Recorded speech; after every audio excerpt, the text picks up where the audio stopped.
Matt called and told me Phil ran into Gertie up in Goshen at one of those, what do you call it, old folks homes he works with. As bent over and decrepit as he looks, he ought to be living in one of those places himself, honestly. But that's her father, and I held my tongue. Gertie Dowd. Sweet lady. I often wondered whatever happened to her. Maybe I'll get up there and visit her myself one of these days. We were still living on Stage Road when she started working for us. Long, long time ago. The day we met, it was spring. My forsythia bush was blooming in the backyard like a big burst of yellow confetti. And the reason I remember it so well is because of the ruckus of the road that morning. I'd walk Brutus going up toward the golf course like I had many times. And we're talking back in the 70s before Monroe was so built up. Lots of pine trees, birch, maple, and, you know, coming from the city, I thought it was beautiful. Well, old Brutus took a dump in what I thought was nothing but some weeds at the side of the road. They looked like weeds to me, so I wasn't expecting it when Sally Gore, in a house coat and curlers and her frosted blonde hair, popped out of the trees like a horror house monster. "I catch you letting your dog crap in my garden again, I'm gonna slap you!" I stepped forward and said, "Bitch, you and what brigade?" "You slap me, Sally, and I promise that'll be the last thing you do this side of the grave." Well, she backstepped and pulled her cat-eye glasses off her face. My God, that woman could have made a clock strike 13. And what I said must have shocked the sugar cubes out of her, too, because her eyes went wide and her mouth opened big enough to fit a fist in it. Some of those Monroe white folks, honestly, no offense. I don't know what they thought half the time. Maybe that I was supposed to hang my head or say yes or whatever nonsense they saw on television, but she had another thing coming. Even though my Great Dane shouldn't have been doing his business on her property, I sure as hell wasn't going to kowtow to silly Sally Gore. Well, her tongue tied itself up in a knot after I got through letting her know who she was dealing with. She was so hot in the face, even her ears turned red. But with a horse-sized dog beside me, what was she going to do? She stomped back down her hill and disappeared through the trees. Soon as I got home, I mean, it couldn't have been more than 5 minutes later, my neighbor Iris was at my back door telling me Sally called and told her what I said.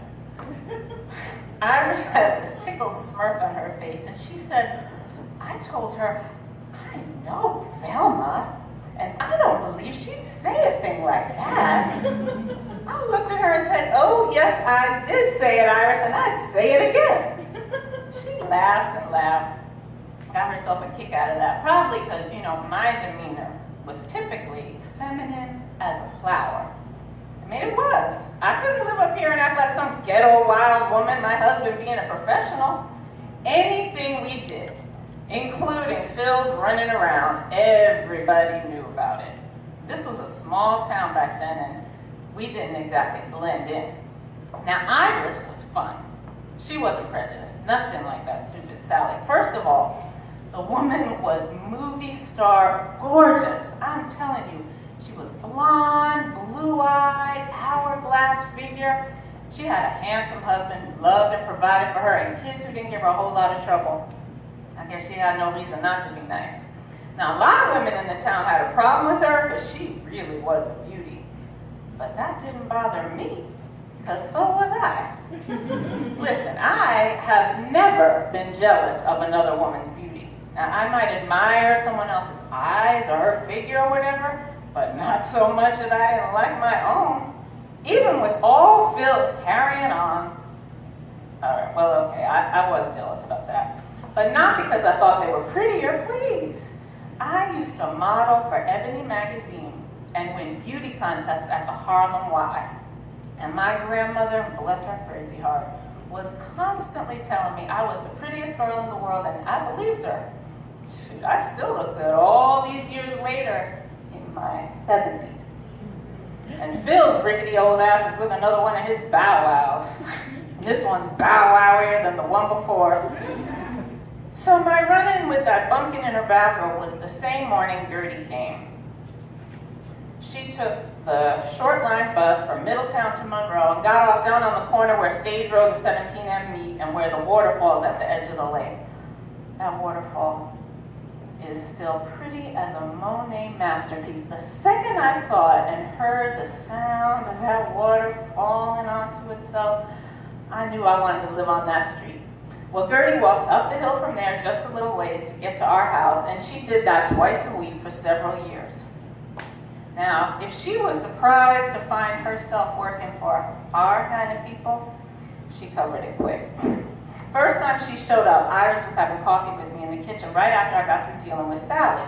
And when I answered the door and Gertie saw Iris at the table behind me, she did look right past me.